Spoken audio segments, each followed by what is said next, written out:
तहरीके तफ्ज़े आने पाकिस्तान का जो एलामिया जारी हुआ, बानी पीटीआई और उनकी अहलिया की रिहाई को फौरी अमल में लाया जाए। क्या समझते हैं कि 190 मिलियन पाउंड की करप्शन के केस को भूल जाए? मुस्तफा नवाज खोकर साहब खड़े खड़े अगर एक लेफ्ट पे नजर डाल लेते और राइट पे नजर डाल लेते तो उनको समझ आ जाती किन लोगों के साथ खड़े होकर वो आइन और पार्लियामेंट की सुप्रीमेसी की बात कर रहे हैं, तो शायद वो अपना एलामिया वहीं पे रख के वो बाहर चले जाते। नए नए मिसाल की जमहूरियत की जरूरत है। हाँ, एक नए चार्टर की तो बिल्कुल जरूरत है। हर 10 ना हो 5 साल बाद, 6-7 साल बाद दोबारा बैठना चाहिए और उसको रिव्यू करना चाहिए। अभी आप पकड़ धकड़ के लिए कंटेनर खरीद चुके हैं या वो फ्री में मिल जाते हैं आपको? आप हमारी तैयारियों का पूछ रहे हैं? हाँ जी, मैं आपकी तैयारियों को पूछ रहा हूँ। हुकूमत की क्या तैयारी है 5 अगस्त की? अच्छा जी, मैंने कहा हमारी वही तैयारी है जो तहरीक इंसाफ की है। तहरीके तफ्ज़े आने पाकिस्तान का जो एलामिया जारी हुआ, उसमें उन्होंने कहा है कि बानी पीटीआई और उनकी अहलिया की गिरफ्तारी की वो मजम्मत भी करते हैं, उनकी रिहाई को फौरी अमल में लाया जाए। बाकी बहुत सारी शिकें हैं, बहुत सारी डिस्कशन है। मैं चाहूंगा पहले इस पे आप रिस्पॉन्ड कर दें प्लीज। बिस्मिल्लाह रहमान रहीम। बहुत शुक्रिया फाद साहब। देखिए, वो मैं इसको खुशाइन समझता हूँ कि पॉलिटिकल पार्टीज वो बैठे अक्रॉस द टेबल और वो डायलॉग करें, लेकिन जो उनके मुतालिबात हैं, जो उनकी बातें हैं, वो मजहका खेज हैं। समझ नहीं आती है। अब क्या समझते हैं कि 190 मिलियन पाउंड की करप्शन के केस को भूल जाए, मावरा अदालत, मावरा कानून, वो भूल जाए और उनको इस तरह जाने दे? इस तरह पॉसिबल है? मेरे ख्याल में इतने पढ़े लिखे लोग इसमें बैठे हुए हैं, कानूनदान है, वकील हैं, बैरिस्टर हैं, क्या उनको ये बात समझ नहीं आती है? ऐसे को हो सकता है? मुझे नहीं लगता किस तरह हो सकता है। हाँ, एलामिया में कुछ चंद चीजें उन्होंने की कि आइन के तहफ़्फ़ुज़, तो बिल्कुल आइन के तहफ़्फ़ुज़ के लिए हम उनके साथ खड़े हैं। लेकिन अगर वो ये समझते हैं कि पार्लियामेंट अपनी जो पार्लियामेंट का बुनियादी तौर पे काम है वो है आइन साजी करना, कानून साजी करना, लोगों की फलाह और बहबूद के लिए कानून बनाना, अगर वो कहते हैं कि ये काम छोड़ दें तो ये तो नहीं हो सकता। तनख्वाहें लेना, मराहत लेना, एयर कंडीशन हॉल में बैठना, पार्लियामेंट लॉजेस में रहना, बंगलों में रहना, गाड़ियां लेना सरकारी, इसी को तो पार्लियामेंटेरियन नहीं कहते हैं। पार्लियामेंटेरियन का बुनियादी काम ही यही है कि वो कानून साजी करें। तो पार्लियामेंट अपना काम करेगी। हाँ, कुछ चीजें और उन्होंने और मजीद कही थी।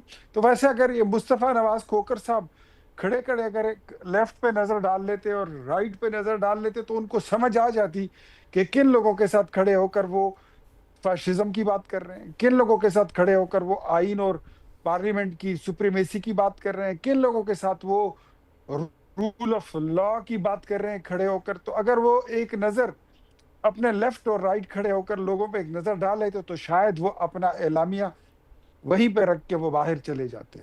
क्योंकि यही वो लोग हैं जिन्होंने फैशिज्म पे लाया, यही वो लोग हैं जो हाइब्रिड रिजीम के पैदावार हैं और इनके इसके इन्वेंटर्स हैं, जिन्होंने इसको इन्वेंट किया है।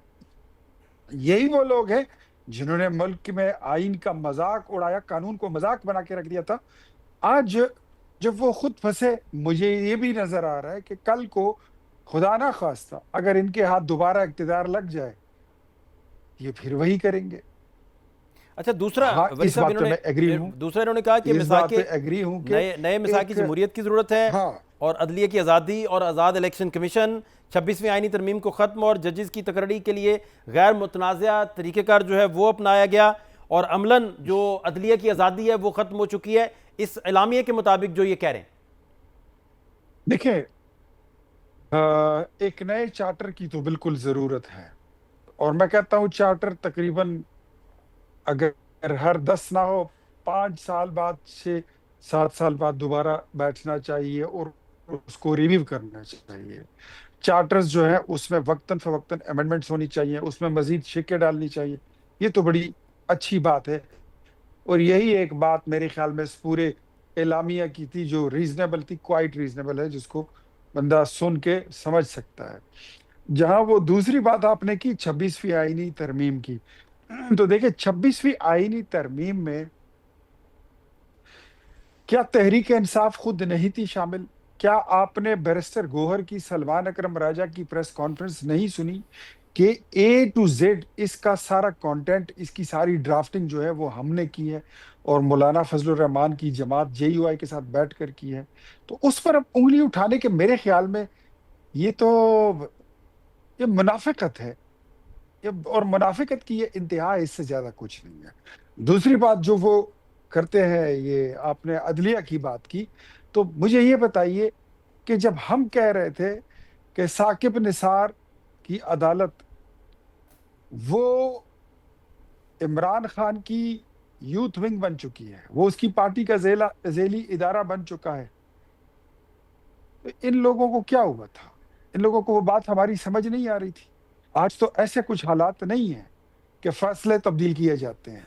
आपने साकिब निसार की वो स्टेटमेंट सुनी होगी, जिन्होंने जस्टिस शौकत अजीज सिद्दीकी को कॉल की थी और कह रहे थे, नहीं फरमा वली रहे थे साहब, कि ये तो इल्जाम अगर आप आपने लोगों पे भी नवाज लगा शरीफ को, काजी फायज मरियम ईसा साहब नवाज को को, लेकर कि काजी फायज ईसा साहब का जो अदालती डेकोरम था, हम नहीं कह रहे कि वो नून लीग की जैली तंजीम बन चुकी थी, तहरीक इंसाफ ये इल्जाम आप पे लगाती है, बल्ला ले लिया उनसे और सारे मामलात, और जिस तरह नवाज शरीफ साहब वापस आए, जो प्रोटोकॉल्स उन्हें दिए गए, ये सारी चीजें मैं कह रहा हूं कि वो भी इल्जाम यही लगाते हैं वली साहब। हमारा एक आध इल्जाम है, तहरीक इंसाफ का इल्जाम तो इस मुल्क के मौलवी पर भी है, मस्जिद के पेशे इमाम पर भी है, हुक्मरान पर भी है, अदालत पर भी है, फौज पर भी है, अदलिया पर भी है, फिजाइया पर भी है, पाकिस्तानी अवाम पर भी है, सियासतदान पर भी है, ब्यूरोक्रेट पर भी है। अपने अलावा वो तो सब पर इल्जाम लगाते हैं। आप शुक्र करें अगर आप उन इल्जामात की जद में नहीं है। अच्छा, अब उनकी मैं बात ही कुछ और अब है। अभी आप पकड़ धकड़ के लिए कंटेनर खरीद चुके हैं, या वो फ्री में मिल जाते हैं आपको, जिसको इशारा करते हैं वो कंटेनर आपको मिल जाता है, आप फिर रास्ता रोकेंगे 5 अगस्त को, क्या करेंगे? 26 नवंबर भी आप पे इल्जामात हैं कि क्या क्या हुआ उधर, लंबी एक हालात हैं सारे, तो कंटेनर्स को लेकर कितने कंटेनर गवर्नमेंट इकट्ठे कर चुकी है, क्या तादाद है उसकी? आप हमारी तैयारियों का पूछ रहे हैं? हाँ जी, मैं आपकी तैयारियों को पूछ रहा हूँ। अच्छा, मुझसे किसी ने सवाल किया बड़ा अच्छा, कहते हैं हुकूमत की क्या तैयारी है 5 अगस्त की? अच्छा जी। मैंने कहा हमारी वही तैयारी है जो तहरीक इंसाफ की है। तो वो कहने लगे कि उनकी तो कोई तैयारी नहीं है। मैंने कहा अगर उनकी कोई तैयारी नहीं है तो हमारी भी कोई तैयारी नहीं अच्छा, नहीं लेकिन उस दिन तो मेरा ख्याल है कुछ कंटेनर तो आज लाहौर में देखे गए हैं, अच्छे है। खासे कंटेनर कोई आना शुरू भी हुए हैं, तो ऐवान मुझे नहीं इकबाल के लगता, करीब भी सारे, तो वो मुझे पता नहीं मुझे किस मकसद मुझे के लिए हैं। मुझे नहीं लगता कि इस बार कोई इस तरह की कोई चीज होगी या इस तरह की कोई चीज होने जा रही है। इट वोंट भी, ये हो नहीं सकता। वो जमाने रुस गए, वो जमाने चले गए जब तहरीक इंसाफ वाले फाख्ता उड़ाया करते थे। अब नहीं उड़ा सकते, वो बातें गई हैं। इनकी एक सपोर्ट है, वो अली अमीन की हुकूमत है, ठीक। खैबर पख्तूनख्वा की हुकूमत है। इसके अलावा पब्लिक सपोर्ट इनकी खत्म हो गई है। मैं क्या, इमरान खान जब 4.25 साल हुकूमत करके गए हैं, उनका पॉलिटिकल अकाउंट जितना था वो खाली हो गया था। ठीक। उसके पल्ले कुछ नहीं था, कारकर्दगी, गुड गवर्नेंस, और जो अपने उसका मैनिफेस्टो था उस पर कोई अमल दरामद वो नहीं कर सके थे। हुकूमत से निकलते हुए उन्होंने अपना अकाउंट भरा दो चीजों से। उसमें दो एलिमेंट डाले, एक एंटी एस्टेब्लिशमेंट नैरेटिव लिया, एक उन्होंने एंटी अमेरिकन नैरेटिव लिया। ये दो वो पॉपुलर नारे हैं कि ये कभी भी आप ले लें तो आपका आपका आप जमीन से आसमान पे चले जाते हैं। अब इस वक्त इंडिया के साथ लड़ाई के बाद फौज ने अपनी जो अकाउंट वो लूज कर गए थे, जो सपोर्ट लूज कर गए थे, जो शायद इमरान खान के अकाउंट या उसकी तरफ थोड़ी देर उस ठीक। पोल में चला गया था, वो वापस आ गया है। अमेरिकन एंटी अमेरिकन स्लोगन लगाने के बाद फिर इन्होंने कहा कि अमेरिकी गुलामी नामंजूर, और फिर उसके बाद आपने देखा कि ट्रंप आएगा तो इमरान खान को छुड़ा देगा, वो एब्सोल्युटली नॉट वाले स्टिकर्स भी खत्म हो गए, वो बातें, वो नारे भी खत्म हो गए। और फिर उसके बेटे अगर गए तो तरले उन्होंने किए अमेरिका के।